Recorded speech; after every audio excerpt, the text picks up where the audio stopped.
The roads are moist then. Yeah, but it's like foggy and that kind of thing. And so my car has traction control, and because it's a rear-wheel drive car and I've only had it for a month, I leave the traction control button on. But what happens is, it's not like you go and it goes, oh, the wheels are spinning, we'll stop that. It goes, bop, bop, bop, bop, bop, and you've already corrected it.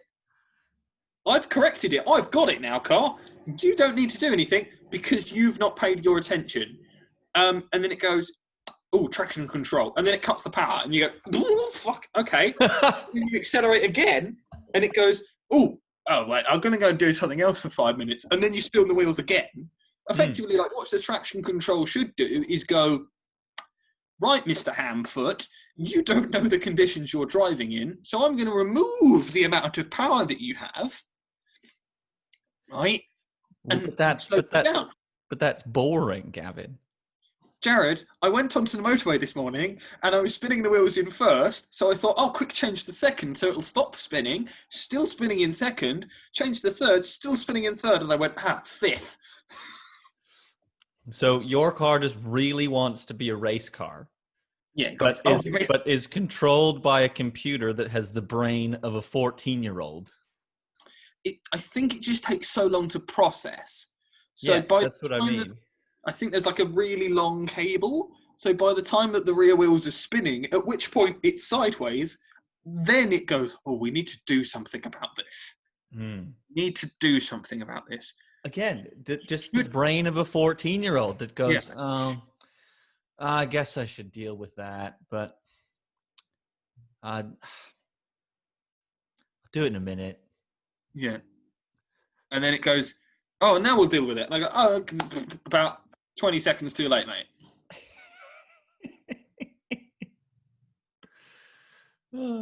Right, well, we've started. Are we podcasting? Yeah. Yay! I'm out of beer. That's okay. You don't need any more. Welcome to Better Luck Next Week. Shh. It's the birthday podcast. I know, but we still have to, present some level of coherency. Okay. Have you done any of the professional things that you said you'd do since last week? What was I supposed to do? You were meant to fill the Instagram bio in. You were meant to give it the Instagram bio a name. And you were meant to put lower thirds on the podcast. Okay, I've always said no to lower thirds. The rest of those I will admit to. Okay.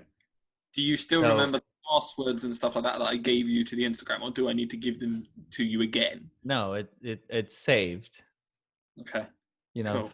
My lovely new phone saves all my passwords. Okay. I seem to have been the only person that's posted on the Instagram so far. Yes, because as I have said, I run 3 other social medias. Mm-hmm. And I don't run any social medias, and you think that leaving me in charge of it is the best idea? Yes. Okay. A bold strategy. Let's see how it pays off. I know. It's fun. Right. Welcome to Better Luck Next Week. We will wish me better luck next week to complete those things. Yeah. I also still have to make the logo into an icon and put it on all of the. Anyway, because our Instagram is still currently a picture of Jack's face. Yeah, which is really funny though. Still, it's even funnier that he did. Like, it's not. He hasn't even. He's got no idea this even exists. Probably. Yeah. He has no idea. He probably won't know for a long while. I mean, I'm not going to tell him, so.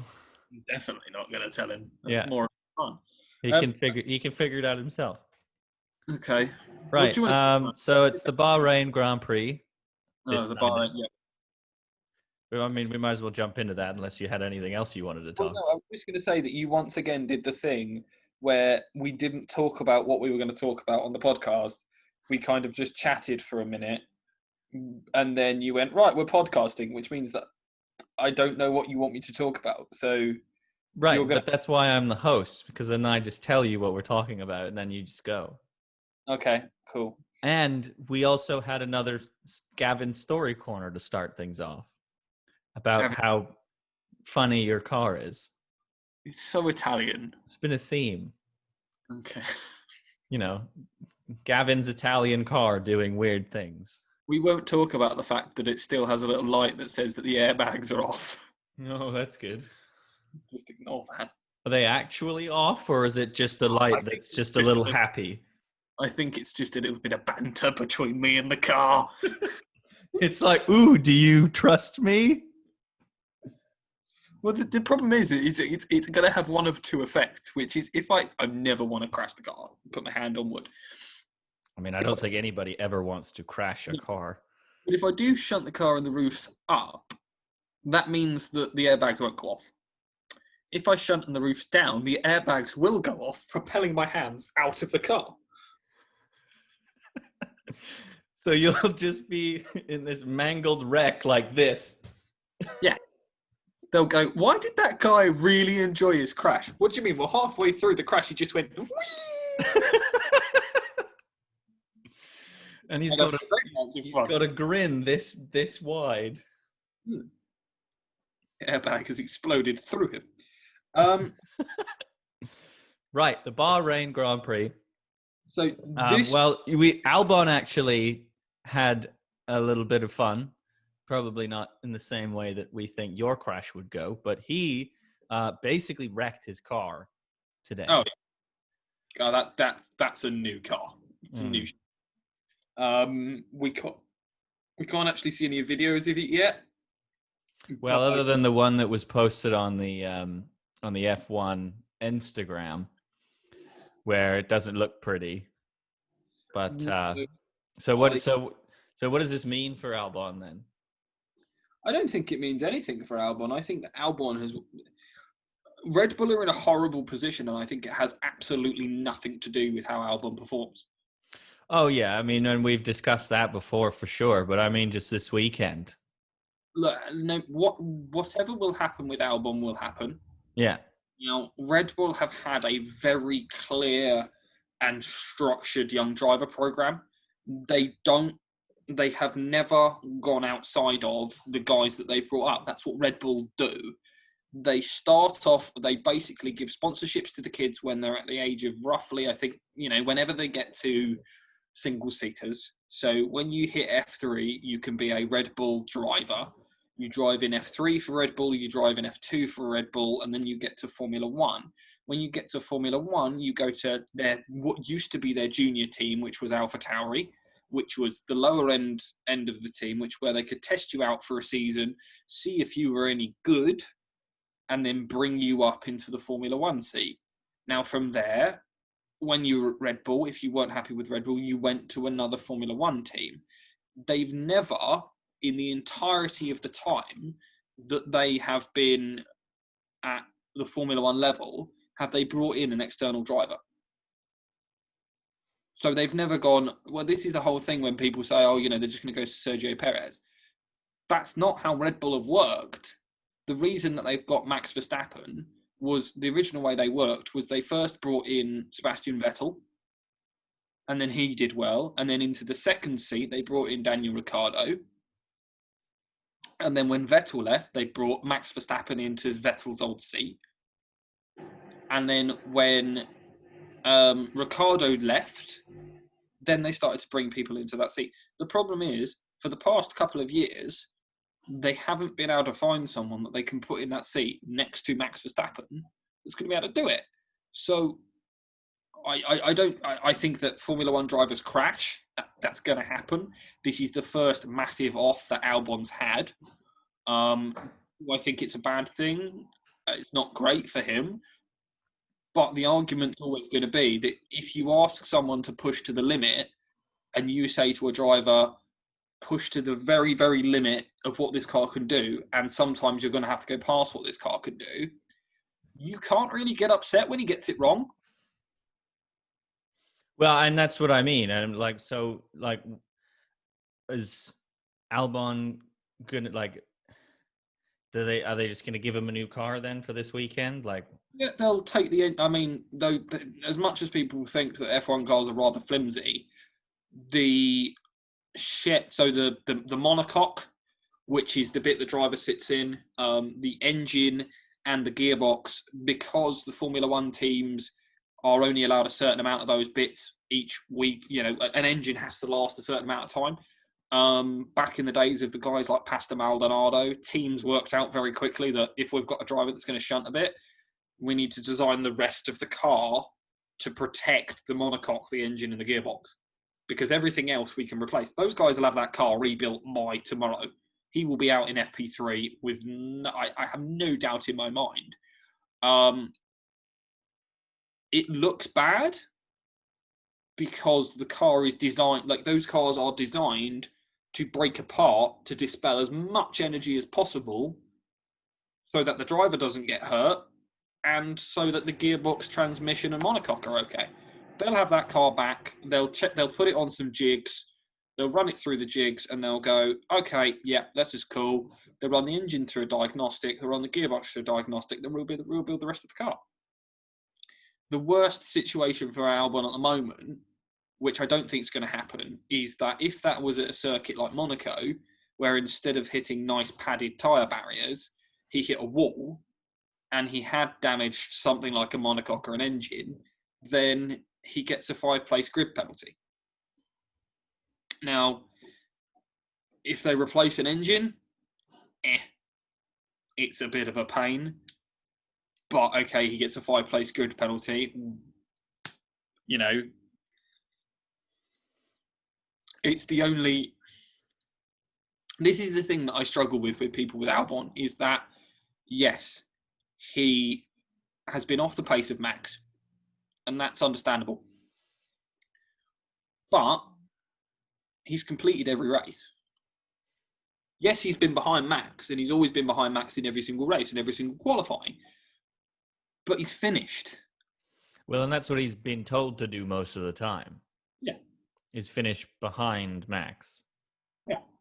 And even then, when Max doesn't do as well in a race, Albon generally has still finished behind him because he's been told to. Yeah. I mean, the last race where everyone went, oh, it was Albon's to win. Yeah. There was a situation where Albon had the opportunity to win it. But you watched Lance Stroll, who was in first by quite a medium margin, go backwards by an aggressive amount. And you watched when Red Bull did turn around to Max and go, right, you are red leader. Off you go down the road. I think Albon probably would have had team orders before the race to go, if you see Max in your mirrors, don't make it too difficult. Let him go. Max goes 20 seconds down the road, spins it, Albon overtakes him. Max gets the car back up and going again, goes past Albon, spins it. At which point, they tell both of them, right, slow it down. And they both lose the race. Yeah. I think that Albon will walk back to the grid. He'll be a bit sheepish about this. He'll go, right, boys, I got it wrong. They'll rebuild the car, and he'll be the professional. He'll go out and he'll put the car where it needs to go. Well, and I almost wonder, like, you know, people are probably going to say, oh, well, this is another bad look for Albon, as we've kind of touched on. I think what's a worse look is whatever the hell was underneath the Ferrari in practice. This is another video off the Instagram where Pierre Gasly's driving along and the Leclerc's Ferrari comes past him, and there's this bright light underneath the right rear wheel of the Ferrari. And Gasly's just like, there's a light under the Ferrari. I don't know if it's a camera or something, or they're collecting data. Yeah, so. I spoke to some of the guys that I know. I obviously didn't message the guy that I know in the Ferrari tyres team because I didn't want to basically send him a message going, what the fuck's that? Yeah. Because I didn't think it was appropriate. But from what everyone said that was around the grid, it wasn't like everyone else when they fit those weird aero things and stuff like that. What those are is every single one of those is a sensor that's measuring how much air is coming to that point, and using a computer program, you can use that to generate data from, if you know what's going on here, you can generate what's going on behind it. Everyone said that when those are fitted, they're done in the garage. They're hard things to hide, and they drive out of the garage with them on. They go and do some testing, they come back. From what it said, Charles Leclerc, whose car this was on, did quite a few laps, put these new tyres on, and then it wasn't like he pulled into the garage and they spent 20 minutes fitting the thing. He pulled in, they did a pit stop to change tyres, and then someone put this thing on, and then he was right back out. So evidently Ferrari didn't want people to see it, because when he came back in, he drove right back in the garage and they quickly whipped it off. My thoughts, if it was me, was that if you've got a brand new tyre and you want to see how it degrades, Michelin weren't allowing people to run this tyre into the ground. They were only allowed an allocated amount of time with it, of which Ferrari probably realised, well, we're not going to make this thing completely degrade and not know what's going on with it.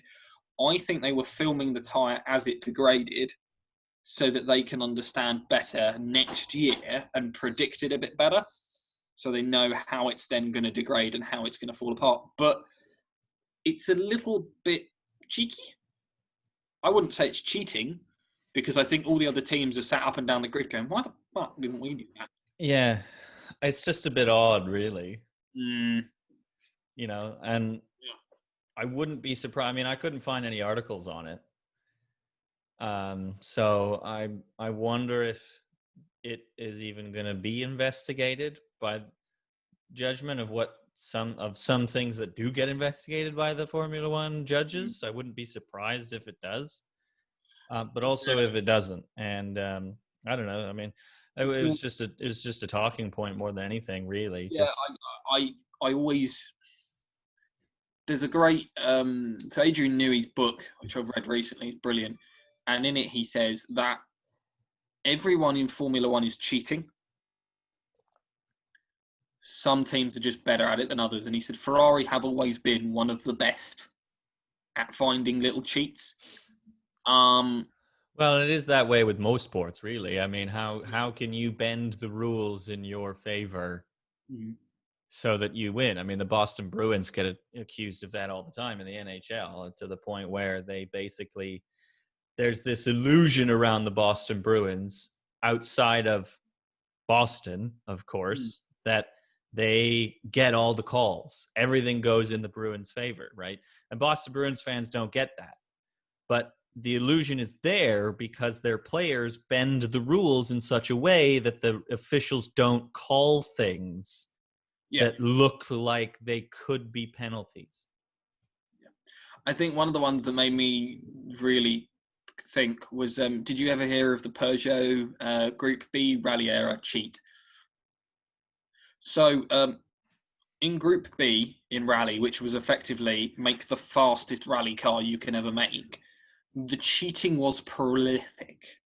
It was possibly one of the best it was the 80s, so everyone was massed out on coke or something. So it was brilliant. Okay, guys, this is going to be the best car ever. So what Peugeot realised was that their car was a little bit down on power, so they were like, well, how can we make it faster? So one of the engineers went, nitrous. Oh, they didn't throw some coke in it? And just... No. So what they realised was that you're not allowed nitrous in rally. Right. But you are allowed to have fire extinguishers. And the fire extinguisher cabling had to run into the engine air intake and have a sprayer. So that it put out any fire in the engine. Okay. Yes. But that's also where you would want to spray said nitrous oxide. Right. So what they did was they rigged up the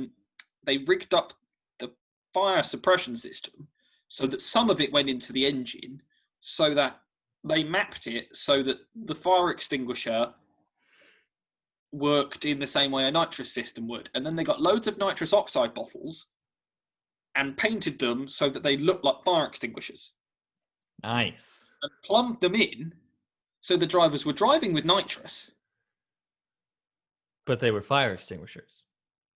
But to the driver's knowledge, they just had really powerful engines and fire extinguishers.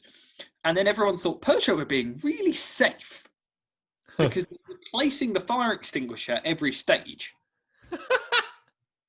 And they've got a lorry just full of fire extinguishers. Now, this was going really well for Peugeot. Oh, and they my God. really well until one of their cars caught fire a little bit, and the driver went, I'll pull the fire extinguisher. Whoa! He covered him and the engine bay in nitrous oxide, which accelerated the flames and burnt the car down. Nice. Mm. Did the driver survive? I mean, he had a bad day. He was okay. Oh, okay. But then he was then asked by the FIA marshals, why did he pull the fire extinguisher and the flames got worse? To which he didn't have an honest answer for. So they checked the fire extinguisher bottles and went, this is nitrous. Nice. We love that. Just to wrap up, Hamilton was the quickest today. Are we surprised? No. It's usually the opposite, where he's the quickest on on P, or what is it, Q3 instead of, or P3 instead of P1. He has to keep the conversations going, which is, if he's fastest straight away, then everyone gets bored. So what he does is he just sits strategically a bit slower, and then he does it. Well, he was the fastest today, but of course all the articles are going, oh, but is Verstappen the one to watch? It's like, well, yes, but I think that, if I'm honest, well, we know Hamilton's won this year. If I had to put, this was the last year that it was going to be this open. God. Well, not this open, but the Max kind of had an opportunity, because next year, the Ferraris, as much as the car isn't great, towards the end of the season, they've started to get it sorted out. So you're going to have a Charles Leclerc, which has spent an entire year at the back of the grid. He's going to have a bone to bear. You're going to have Daniel Ricciardo and Lando Norris in a Mercedes-powered McLaren. The last time we had a Mercedes-powered McLaren, we won a championship. I don't think that unless Red Bull pull something amazing out, they're going to be anywhere near. I think that there's now, they had a couple of years where it was them and Mercedes where they needed to pull it out of the bag. And now I don't think next year they're going to have a chance. I don't think this year that for the next couple of races they're going to be able to. Probably not, which I think brings us nicely to who we think is going to win this race. I mean, I'm not going to go against Hamilton in first. I'm going to throw I'm just going to have some fun with it. You do that every time and are disappointed. I'm going to go and get a pen that works. No, it works now. There we go. I'm going to go Ricciardo. In first? Yeah. I'm going to go Norris. Okay. You love Lando Norris, don't you? I do. And it's not going to happen. I'm going to go Albon. If I'm honest, a little part of my brain went, go George Russell. And I thought, no points this season to third? But then a little part of me thought, well, what happens if one of the Mercedes drivers get COVID? Because then he's a reserve driver. Yeah. Imagine the look on George Russell's face when he gets in that Mercedes. Yeah, it'll be flat.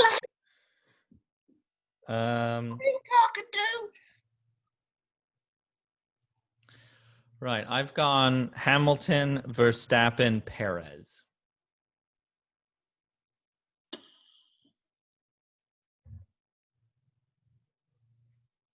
I don't know why you're giving me that look, because mine's more likely. Yeah, just because it's more likely doesn't mean it's fun. Well, yeah, but this is about guessing and winning. When Ricciardo, Norris, and Albon cross the line tomorrow on Sunday, you're going to be so pissed. I won't, because they're going to cross the line in 5th, 6th, and 7th.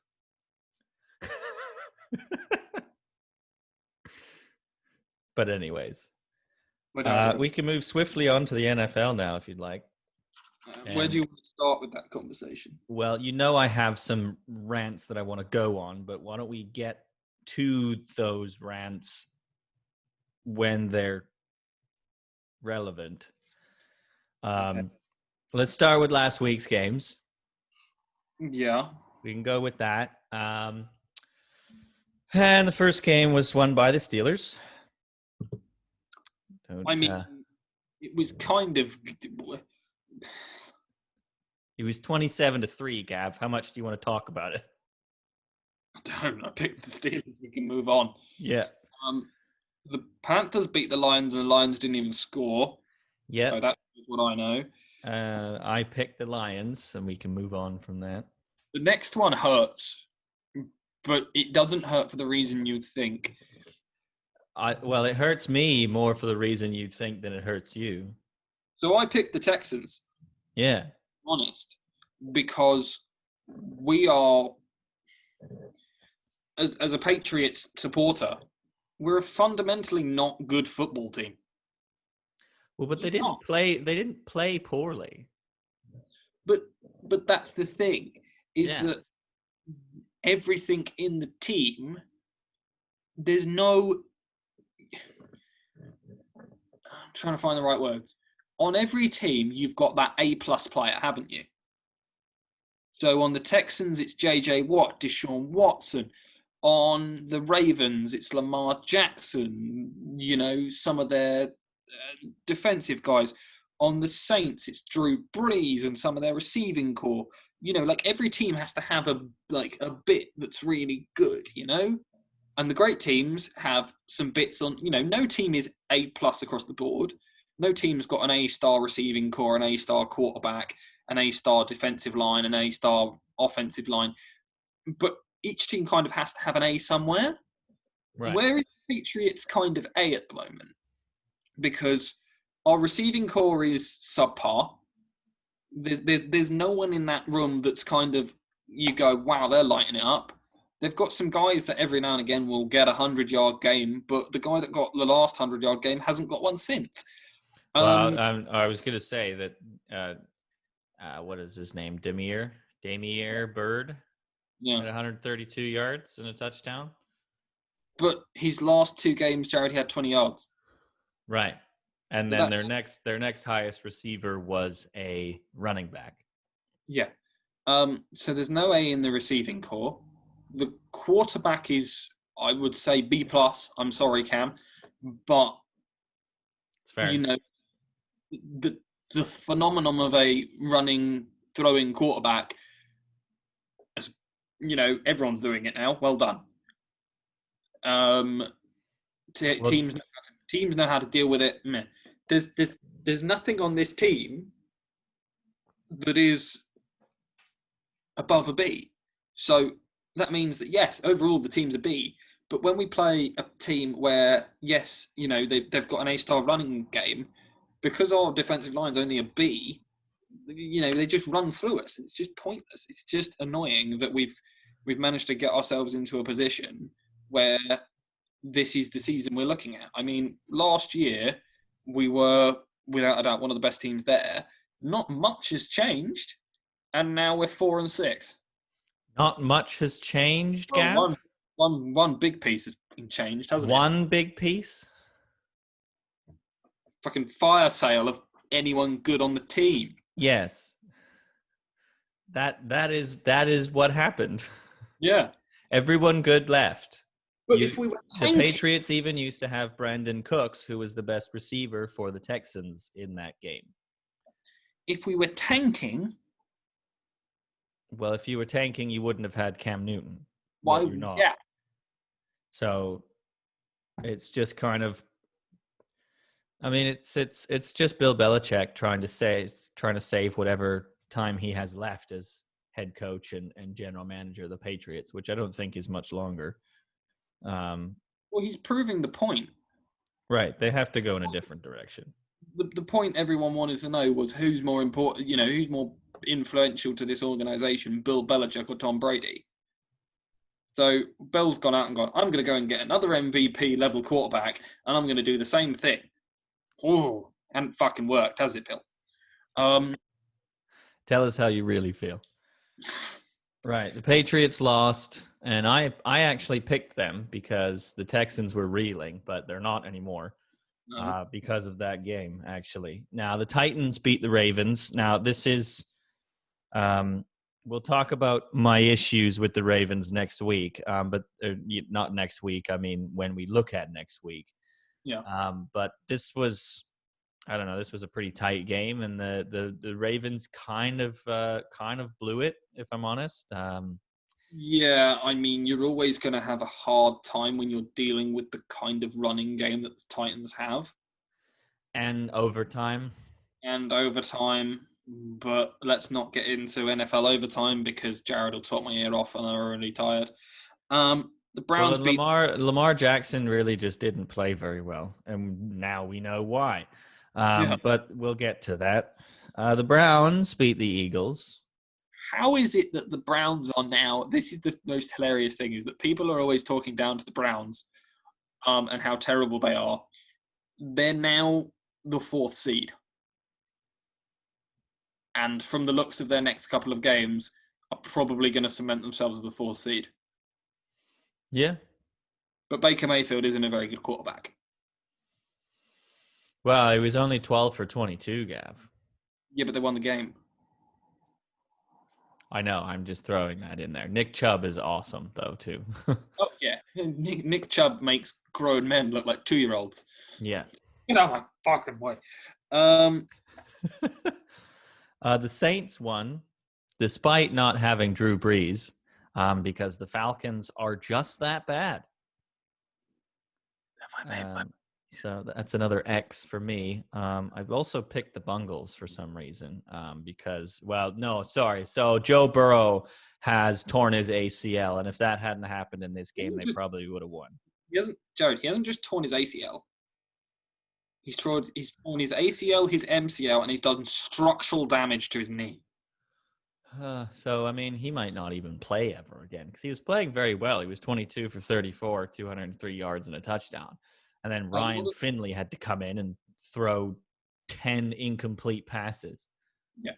A lot of people are saying, and I struggle to see where I sit with this, that other players have had very similar injuries to what Joe Burrow had. And a lot of people are saying that when he comes back, he should just hold out. Make them trade him somewhere else. Because I'm sorry, but that injury was completely preventable. No, right. That's fair. Yes, the offensive line basically did not do anything. He's taken more hits as an NFL rookie QB than anyone else. Yeah. He was the most sacked quarterback going into this game. He was the most hit quarterback going into this game. And after he's been, I think he was sacked 3 times, hit 9 times, and it's not even the end of the first half. At which point you go, no. Yeah. And they didn't, and then this happened. And now a young prospect's got an injury he didn't need to have. And a very serious injury at that, where he's going to need a long time of rehab. Yeah. The Jets lost, but, you know. You don't even want to justify that one with a response, do you? You just said the Jets lost and we just moved on. Yeah. The Chargers beat them. So there you go. The Dolphins lost, and this is starting to really piss me off because the Dolphins waltz in and beat up on the Ravens and then lose to the bloody Broncos. Yeah, it's that's the classic Dolphins methodology. Well, what are you? Are you a good team or not? They always do this. They always do this when they're playing the Patriots in Foxborough, and they're out of the playoff contention. They play fucking awesome. They're the only team over the past couple of years that they'll have seasons where they've lost to everyone but beat the Patriots. How does that happen? Well, they also decided to play both their quarterbacks, I don't know, equally, I guess. Fitzmagic was 12 for 18 and Tua was 11 for 20. But Tua had a touchdown and Fitzmagic wasn't so magical because he had an interception. Yeah, I don't know what their plan is there. I just don't know. Either some team needs to turn around to Fitzmagic and go, here is the keys to the kingdom, here's a season. Well, no, but they already did that to Tua, and then they were like, oh, actually, you know what? We're going to play Fitzpatrick for half of this game. Like, did Tua get hurt? Are we missing something? Oh, it wouldn't be the first time, would it? No, it wouldn't be. Yeah, Tua got hurt. He's got a hand injury. Ah. That shows how informed we are. Yeah. So that's why Fitzpatrick played half the game. Tua is questionable for this weekend with the thumb injury. It must obviously be a thumb injury on his throwing hand, or else who cares? The Vikings lost to the Cowboys, but not by much. But you still lost to the Cowboys. Yeah. I mean, I'm pretty sure the Toronto Argonauts could beat the entire, what is it, NFC East? Oh, yeah, the worst division in football. Yes. The worst team in the CFL could absolutely demolish all of them. They're that bad. Yeah. The Colts beat the Packers. Yeah, and I watched the end of this one too, and I'm like, really? I mean, Aaron Rodgers blew this game. No, right. I have arguments with that. No. At the end of the game, the Packers had the ball. They had the opportunity to score a touchdown. Mm-hmm. Rodgers threw incomplete passes, and they had to kick a field goal to tie the game. Uh-huh. And then their defense... No, it wasn't even their defense. Rodgers failed to perform in overtime. They coughed up the ball on fourth down, and the Colts scored a field goal, and then they won the game. Like, why? So if Aaron Rodgers has scored 31 points, and his defense have let another team score 31 points, it is the onus is on the defense. If Aaron Rodgers is putting up 31 points, all the defense need to do is prevent the other team from scoring that much. Well, but here's the thing, Gav. He's put up 31 points through one player. Devontae Adams had 106 yards, 7 catches for a touchdown. The next best receiver had 55 yards. Either way, it doesn't matter, because if the defense hadn't put him in a position to make a game-winning drive, then, if the defense had held them to 20 points instead of 31, this is a different conversation. Well, Phillip Rivers also decided to be MVP Phillip Rivers again and go 24 for 36 and 288 yards and 3 touchdowns. I don't know. The Patrick Mahomes showed what he could do when he wanted to have a revenge tour. Yes. Because that must have hurt. Well, and it should have been worse. But again, the Chiefs' defense is not very good. Yeah.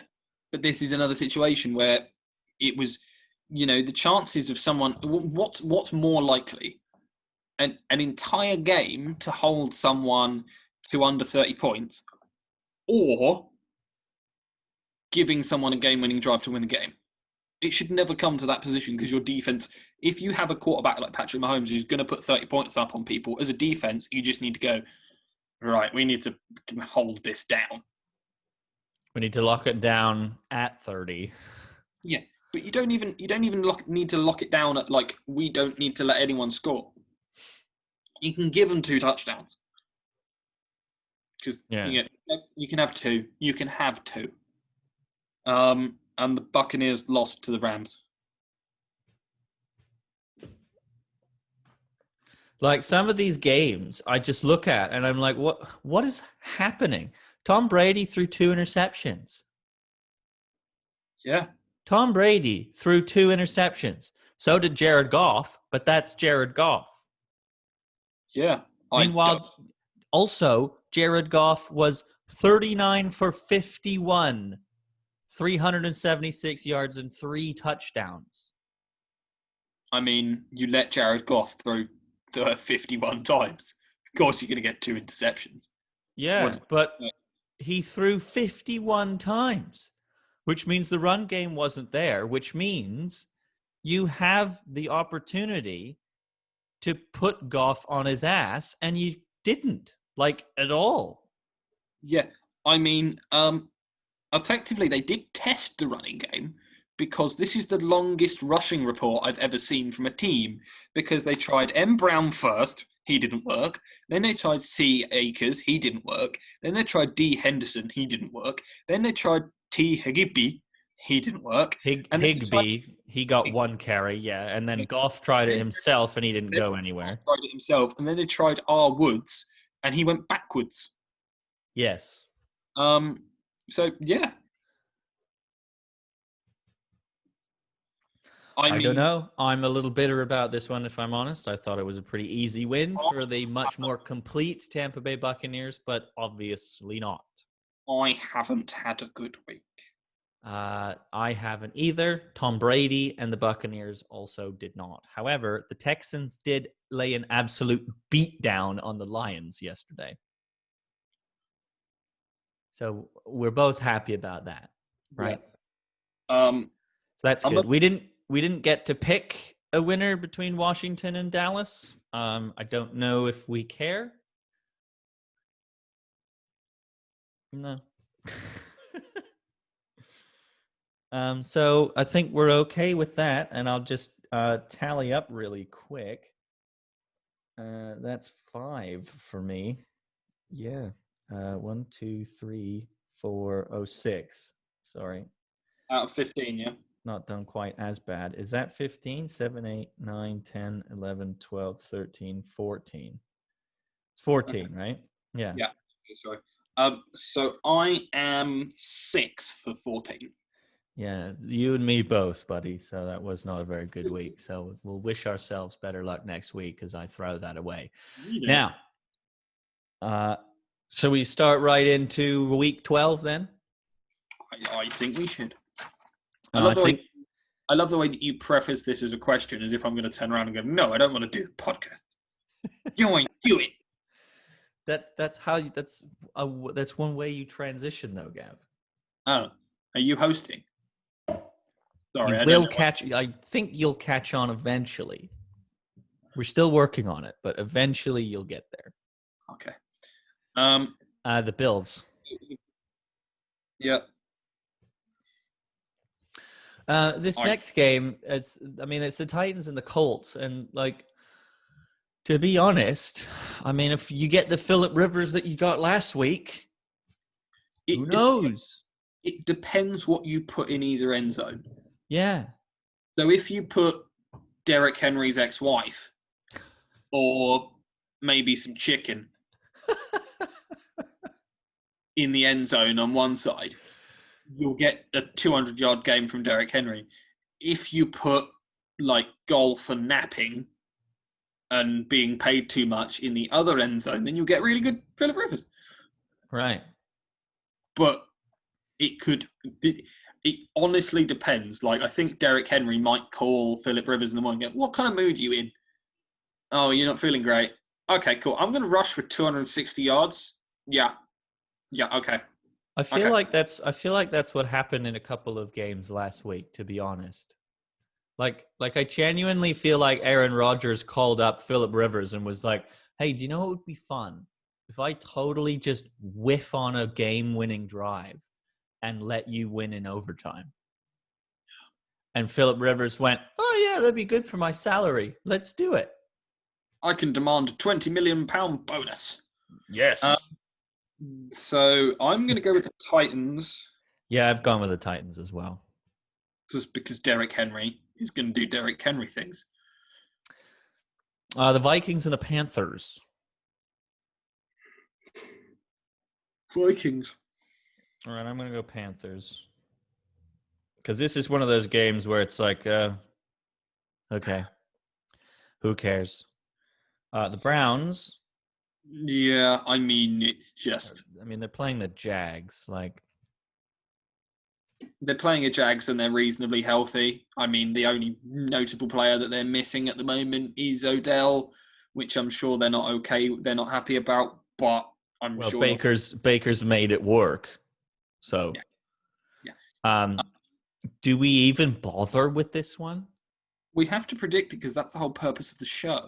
I know, but it's just so terrible. Like, who's going to watch this game? Please raise your hand if you're going to watch the Giants and Bungles game. I wonder what's larger, our viewership of this podcast or the amount of people that are going to care about that game. Because it must be close. I think it honestly has to be, because nobody in New York is watching football right now because both teams are shit. And then there's the Bungles, who just lost their star rookie quarterback. So they know that they're going to be crap for the rest of the year now, too, guaranteed. So why are any of them watching? I'm going to say the Giants. The Patriots are playing the Cardinals. I'm actually going to say the Cardinals. I'm sorry, Pats. Yeah. But the thing is, the thing that the Cardinals have is a stacked receiving core. And a young quarterback that's willing to try things out. Yeah. So I think, there was a lot of people talking about, this is the matchup between Stephon Gilmore and DeAndre Hopkins. And I go, no, it's not. Who? It's not. Stephon Gilmore. Because the problem is that it's all well and good if Stephon Gilmore completely takes DeAndre Hopkins out of the game, which he's never done before. But they still have Larry Fitzgerald. So...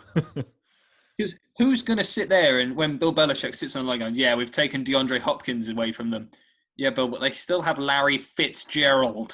Right, and especially, if you're going to take one of those two threats away, chances are it's going to be with more than one player, which means you've left the other one probably open. Do you really want to leave either of them open? No, it's not going to be fun for the Patriots. Yeah. The guy that Larry Fitzgerald, who is guaranteed into the Hall of Fame, and his younger predecessor, who he's going to basically walk into the Hall of Fame. Because both of them, do you think anything ever gets dropped between those two? I mean, maybe Larry because he's older now. I mean, he's still not exactly the drop. He's not exactly making that many drops, is he? No. I would just venture a guess to say that he's going to drop it a little bit more than DeAndre Hopkins. I mean, yeah, but I honestly think at a certain point, you could start throwing deep balls with soap, and they'd still catch it. Just it would just somehow just don't know how they do, but. Yeah. The Dolphins are playing the Jets, so we know who's going to win that game. So the Raiders and the Falcons. I mean, I'm going to have to go Raiders. I've gone Raiders, but I feel dirty. Why? I just don't like the Raiders. Well, but it's the Falcons. Yeah, but... The Falcons... lost. The Falcons lost to a just depleted Saints team. Okay, so I'm going to let you move on to the next one. Right. Well, this is what. Oh well, he's leaving. Okay, I wouldn't mind your reaction as well to it. But anyways, so the next game is the Ravens and the Steelers, and there's a whole issue right now because there's been not one, but two separate reports of COVID spreads, not cases, spreads in the Baltimore Ravens locker room, which includes their starting quarterback, Lamar Jackson. So he's been placed on the COVID-19 reserve. And yet, the NFL is still considering going ahead with this game.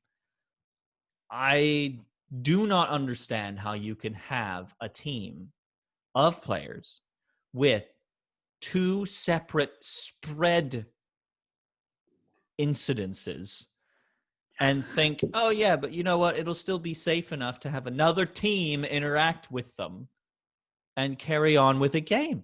It's absurd to me to think that the NFL, I mean, honestly, I don't expect anything less at this point from the NFL. And quite frankly, American sports organizations that aren't the NBA or the NHL. And even the NHL to a certain respect.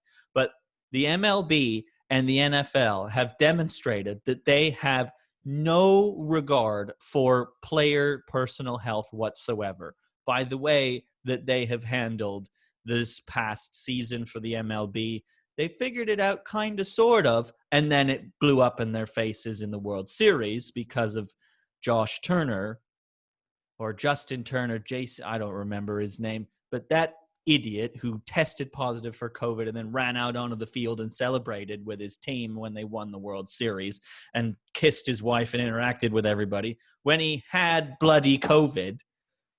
And now we've got the Baltimore Ravens who are infested with COVID, and the NFL's going, oh, well, we could probably still play the game, though. No, you can't. I'm sorry.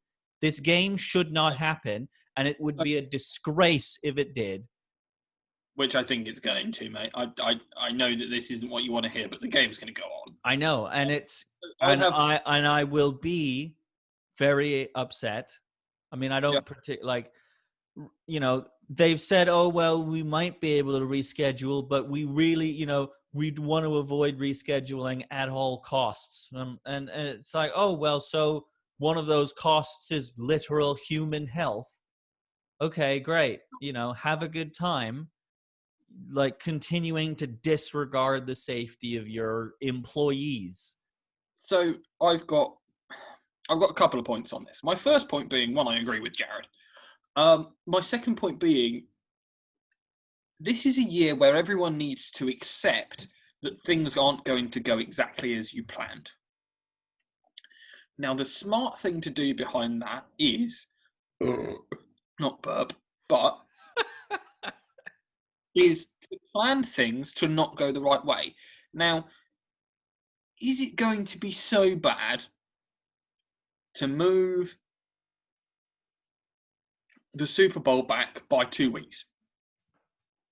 Would that be impossible? Is anyone really going to be using that stadium that's more important than the NFL Super Bowl? No, because there's no concerts happening. Yeah. So you can move the Super Bowl back a week or 2 weeks, however much you need. And then all these games that you go, we can't really play right now, you play then.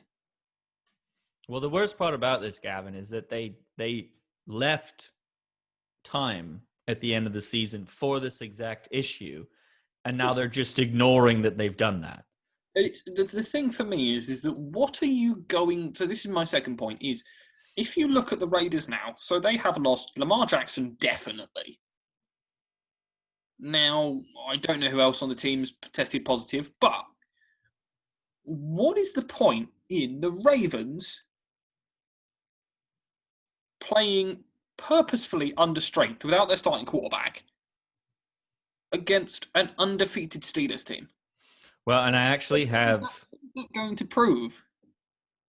Well, it's not going to prove anything. And I actually have breaking news as of 45 minutes ago. This game has been moved to Tuesday night. Now, issues with that are that the Ravens are supposed to play on Thursday against the Cowboys. So this team's going to play 2 games in 3 nights, and they're still infested with COVID. Go to hell. This is outrageous. I'm sorry. I don't understand. I think we will have to move on at a certain point because I think me and you could just sit here angrily talking about this for hours. But I don't understand what this game achieves. Because what if I'm the Steelers, we're gonna play the Baltimore Ravens without Lamar Jackson. Cool. Yeah, great. We put the scout team out there, we're just as likely to win. Well, and like you said, whoever else is not in the lineup. And Yeah, then on top of that, they're now going to be expected to play 2 games in 3 nights. Football yeah. games. Which just doesn't make sense. No, not at all. So This effectively, like, the Ravens are just going to have to absorb 2 losses that they didn't need. If I was the Ravens, right. as an organisation, and I would turn around and go, "We're going to forfeit the game to the Steelers." And if the NFLPA turn around and go, "You can't do that," da da da da da da, I go, "No, we can't play that game. We forfeit." Right. We're not going to play it. We don't have a team. It's infested with COVID. It's a Yeah. safety issue on top of the fact that we just don't have a team. Mm. We're going to forfeit this game, maybe even forfeit the game against the Cowboys. Maybe. I don't know. Because, Maybe. again, COVID takes 2 weeks. Yeah. It's not been 2 weeks by next Thursday. Sorry. I think this is the team that's come off worse from this is, at the end of the day, the Ravens, because the NFL has put them in a position where they've gone, right, you can either play 2 games pretty much back to back, or you can, if I'm not in a position to be the person that should make any of these decisions, but I know from the fact that I can look at this decision and go, this is the wrong decision, that people a lot smarter than me should be able to look at it and go, we need to do something, not this. Well, I mean, we complained that if we'd had a lacrosse game and then practice 2 nights later, that was too much in a row. So, yeah, but we're not exactly like... Well, we're just lads, exactly. Whereas these are pro athletes who are absolutely kicking the shit out of each other. And then they've got to go and do it again less than 48 hours later. Absurd. Yeah, you're not going to be able to get the proper preparation in. You're not going to be able to get the proper recovery in. No. So there's no point. There's no point. It's a farcical game. I've put the Steelers down mostly because I think Ravens are. Why wouldn't you? Yeah. If the Why Ravens, wouldn't you put the Steelers down? You might as well just call like Ray Lewis and go, "Hey Ray, do you think you could play this weekend?" Can you just stand there and throw a ball a little bit, and we'll try and catch it? If you put in Ray Lewis in, you're going to put him in at linebacker. Where else would you put Ray Lewis? Come on. Right. But let's move on. Do you want to come out of the booth and come and play for us?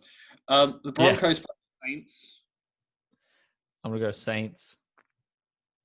Even though they don't have Drew Brees, obviously they can still beat poor teams, and the Broncos are that. The Rams play the 49ers. And this is still the without without Jimmy Garoppolo 49ers. I'm going to go Rams because I think that the 49ers really need Jimmy G. He's important to how they play the game. I want to go opposite of you, but I just can't for that one. The next one is one I don't know how to deal with. I mean, I'm going to go Chiefs because the Buccaneers have proved that they're apparently still inconsistent enough that if they face an actual team like the Chiefs, they might hold their own or they might get their face kicked in. I've gone for the Bucs. Okay. I think there is one thing that Tom Brady rises to, and that's a challenge. And I think that the act of Patrick Mahomes walking onto the field, because I don't know if we'll ever have a Super Bowl between Patrick Mahomes and Tom Brady, but I think that this game will be you think you're the new kid on the block that's going to take away all my Super Bowl titles? Okay, let's see what you're made of. Fair. It's a fair point. Bears and the Packers. The Packers. Right? It's the Bears, right? Then we've got the Seahawks and Eagles, and it's the Seahawks for me. And then we might have the Cowboys and Ravens. Who knows? I'm going to get angry again if I talk about it too much. So I've just picked the Cowboys because the Ravens are going to lose 2 games. Yeah, which is effectively, this is going to be the Ravens handing off their playoff games. Yeah. Because they're going to lose 2 games. They're going to be 2 games, but they're going to be 2 games behind the Browns, who are going to make their first playoff appearance in freaking forever, which is going to be brilliant for them.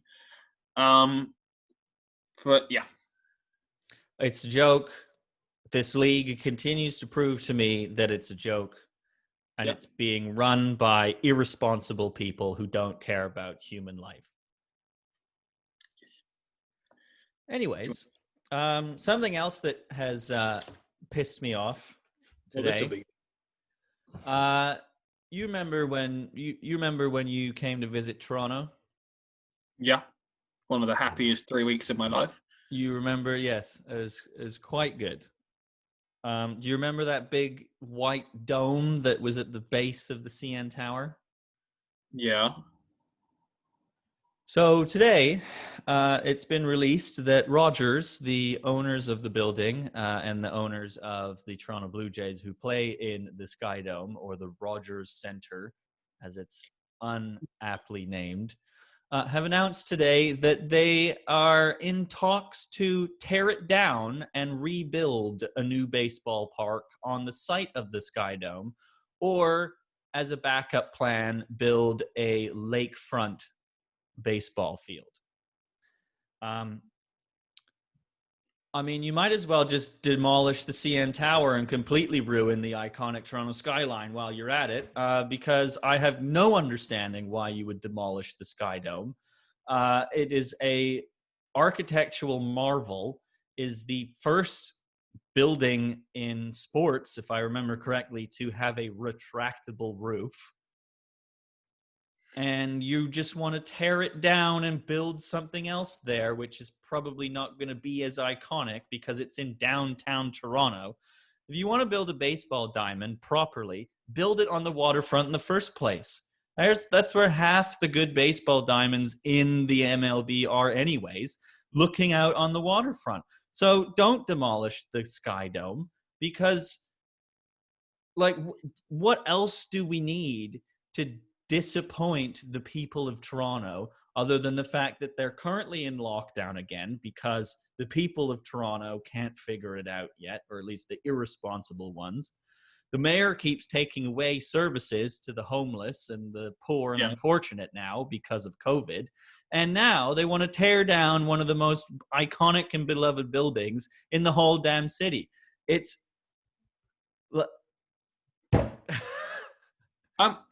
So I never want to suggest anything to you, Jared, because I think that we both have equally not got our lives in order. But you're aware you live in a country where that cannabis is readily available. Like, there's a shop, you can go and get that. Yeah. Maybe you should consider trying. Because I'm so mad. Yeah. I mean, it's just this episode. Okay. But I mean, what else are you going to do with your time? It's a Friday, just go down and and get on with it. Why exactly do they need to rebuild the stadium? Well, I'll say this. There are issues with the Rogers Centre. It's old and it's very concrete. So it's difficult to renovate because of all the concrete in it. Yeah. And there's very limited parking. So the parking garage. So where exactly in downtown Toronto are you going to increase the amount of parking? Well, there's a big parking garage underneath the stadium, which allows for a decent amount of parking. However, it prevents them from putting in a grass field, which is what everybody is crying for. They're one of the few teams in the MLB that still has a turf, and players don't want to play on it because turf is quite damaging to you as a player, especially an outfielder, when you're diving onto about this much padding and then a concrete floor, because that's what turf is. Okay, so could they not put in the padding that we had when we played lacrosse? Well, their arguments against doing anything to the field are, well, the level 1 of the parking garage is directly underneath the field, and they'd have to fill it in if they wanted to do anything to the field. Yeah, but the turf that we had was on top of concrete, but it was about that thick. And they just had a mat of rubber, and then like It's still like lacrosse line. is a little bit different. It's still not great because don't forget these guys are like fully extending themselves and diving and landing on their chests, Did you not watch me play lacrosse? catching ball. I mean, you're not doing that. You're hitting people, yes, but you're not,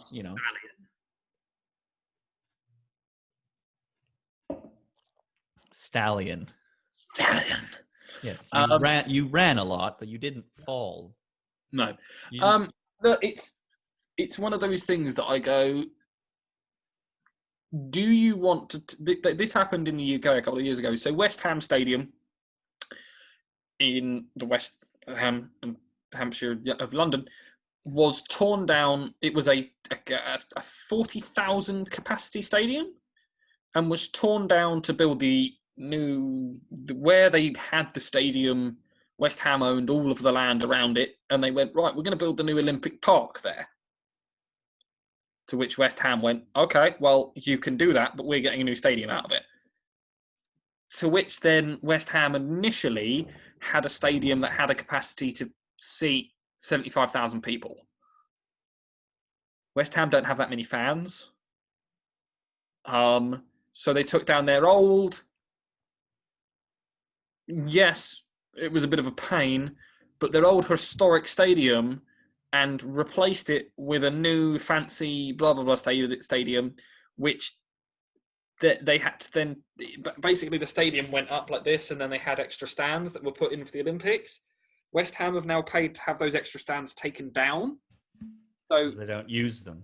They don't use them, and it looked really dumb. So can I understand someone going, our stadium's really old, we need a new stadium? What's going to end up being better? Taking the skeleton of that stadium, tearing it apart and rebuilding the new stadium inside it, because then you still maintain the character, you still maintain the beautiful skyline, but you get your new fancy stadium, or tearing it entirely down to build a new one. Well, and the latter seems to be what they're proposing.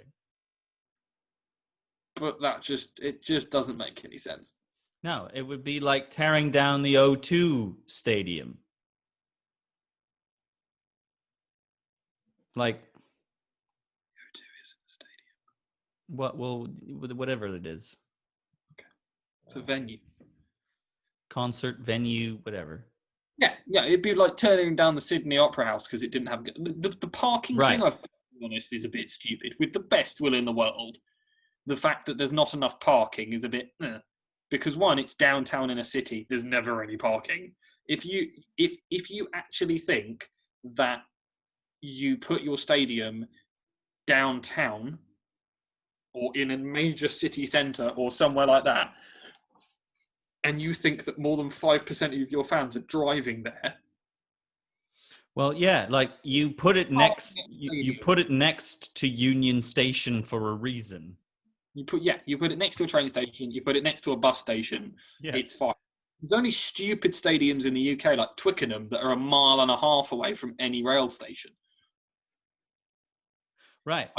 When you come over, I am going to take you to a rugby game at Twickenham Stadium because you'll go, Gavin, we're in a suburban area. There's people's houses here. Well, but that's what Tim Hortons Field is in Hamilton still. Yeah, but people drive to that. It's not in the middle of downtown. I think that you could do a lot more than just tear it down and start again. I think that you need to remember that there's some heritage to where you are. And there's some heritage to the stadium. And do I think that yes, okay, there's a lot of concrete and all that kind of stuff, not very pretty. But in a world where we're trying to be ecologically friendly, what's going to be better?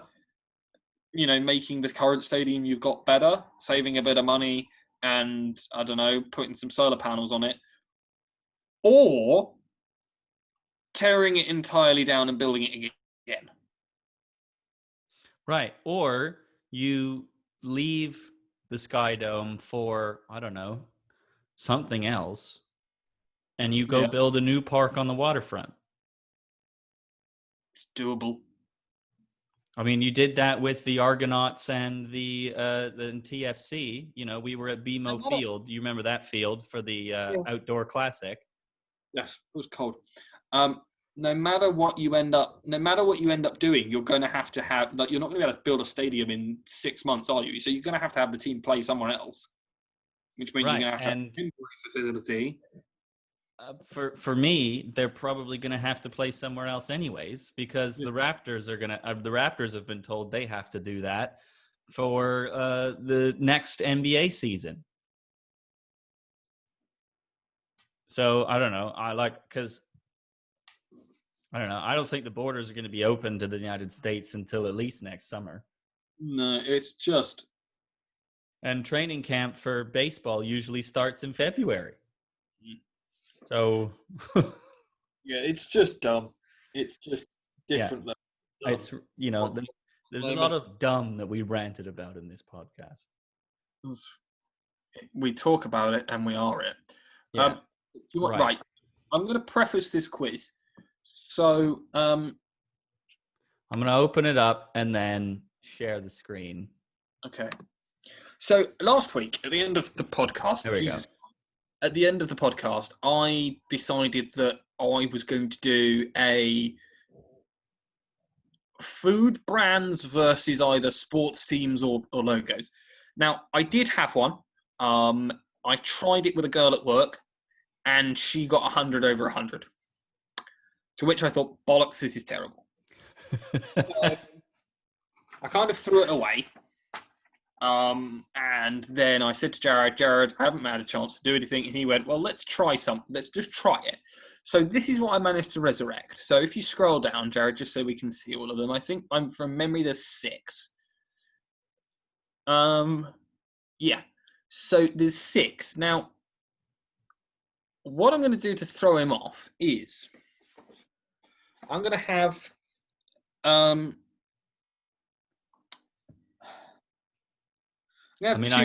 can recognize 3 of them right away, I think. Okay. So the category is either sports team,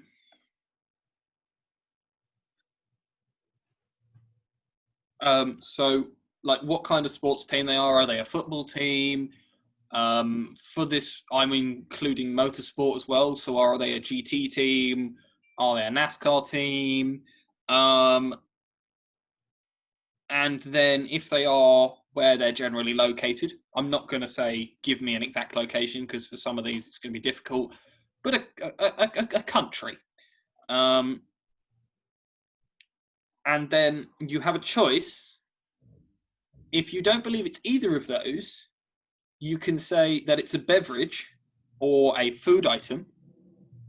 And then you have to say what the food item generally is and what country it's from. Okay. Okay. Well, the first one's Kronenberg. Which is a beer. Yep. Which is from Germany. Yep. See the point? Yeah. So that was okay. The next one is McLaren, which is an a motorsport team. Yep. Formula One. This is about how it went with the person I tried it with work. Right. And McLaren is British. Yeah. McLaren is the man that created it. Okay. Now, this is where it gets interesting. Because I've never seen this teddy bear with a space helmet on before. Okay. I really don't think this is a sports team, but okay. I also don't think the thing below it is a sports team. And to me, what's below it feels like a whiskey logo. Right. Well, let's focus on the first one first. Let's follow the game as it was meant to be played. So, what you have to give me something towards what do you think this is? Well, the bear feels like. Oh wait. Now I'm getting visions of London 2012 mascots. Just guess. You're faffing with the best will in the world, mate. I mean, I am good at that. Yeah. You know what? I'm gonna go with the London 2012 Olympics Okay. for that bear. And the next one. It feels wrong, but it looks like it could be right. Okay. This looks like I said, this looks like a whiskey to me. Uh-huh. Probably from England or perhaps Scotland. Yeah. Keep going. And then, I mean, that's Pringles, which is American. They're chips. And the conventional word for chips, not the British chips.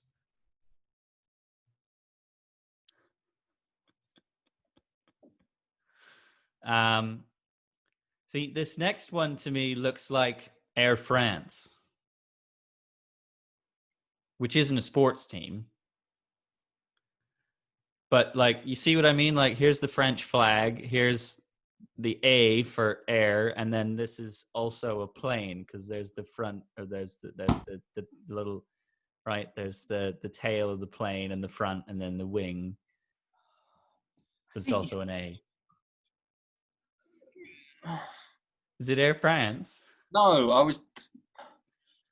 I've just found out that Pringles were made by an American. I told you they were American.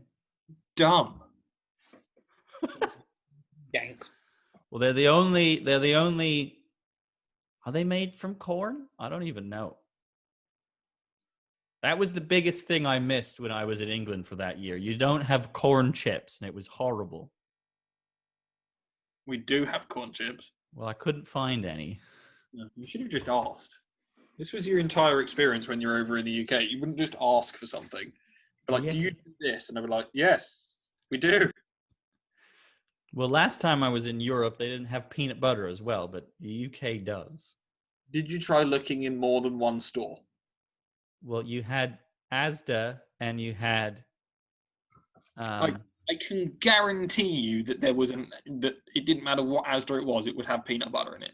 Yeah, no, I had peanut butter. I'm saying.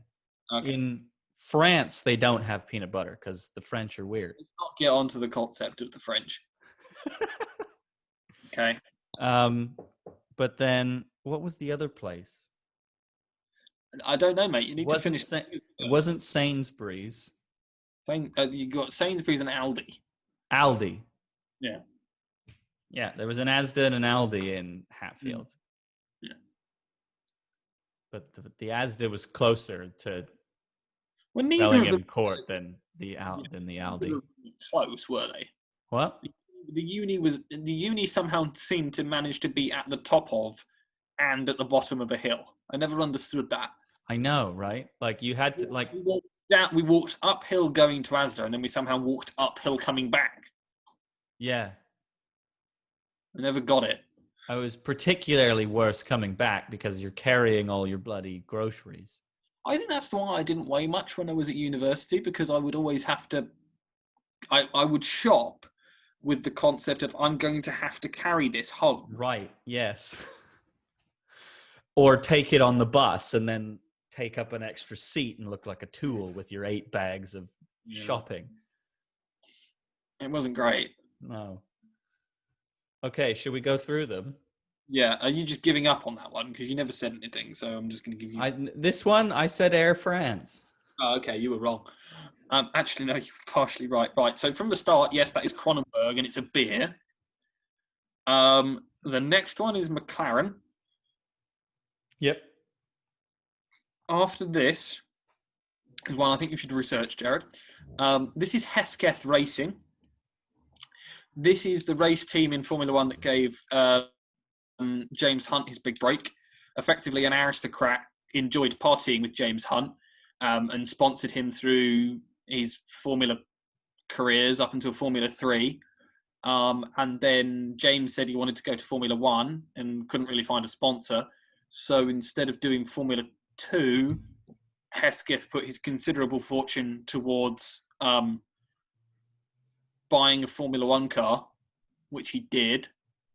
And then the team went bankrupt after a year.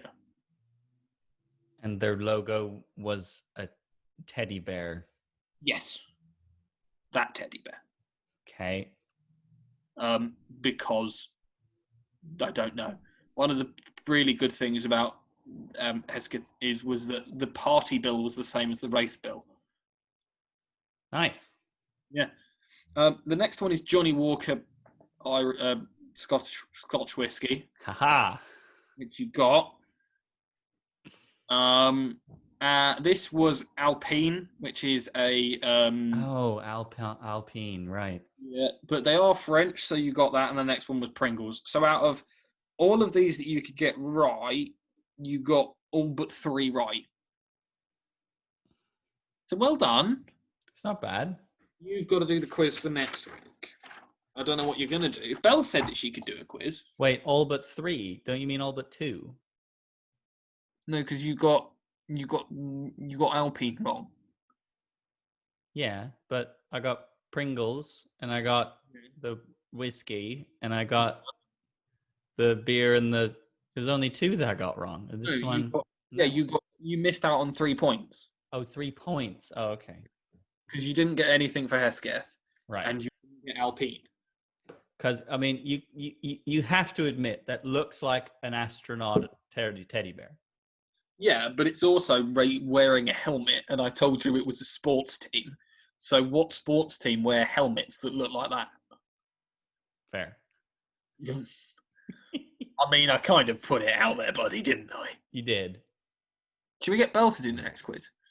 That sounds like fun, actually. Yeah? And then that takes the responsibility off both of us. You'll have to ask her. That's the best part. Yeah, you're going to have to ask her. Okay. Because you're scared? No, I'm not scared. You're the host. Oh. You're the planning of this operation. I'm just the person. I see. I'm the fair. So I'd be beautiful. I get stuff done. You're the host. Okay. I'm gonna just leave that. So I still have tiny little bit of responsibility, and then everything else I did. Right. Gavin is about to carry on with doing more of that. So we wish everyone better luck next week, to all the losers in particular. And better luck next week to both of us for doing the things that we need to do. Why are you ending the podcast now? Why? What do you want? No, I don't want to. But normally we have like 5-10 minutes that you have to cut off the end of the podcast because you won't end it. Right, but I'm going to end it now because I have to. Ending it. Are you got somewhere to be? Yes, the toilet. So. Okay, what are you going to do there? I'm not going to say. Okay, go on then. End the podcast. Goodbye. End the podcast now.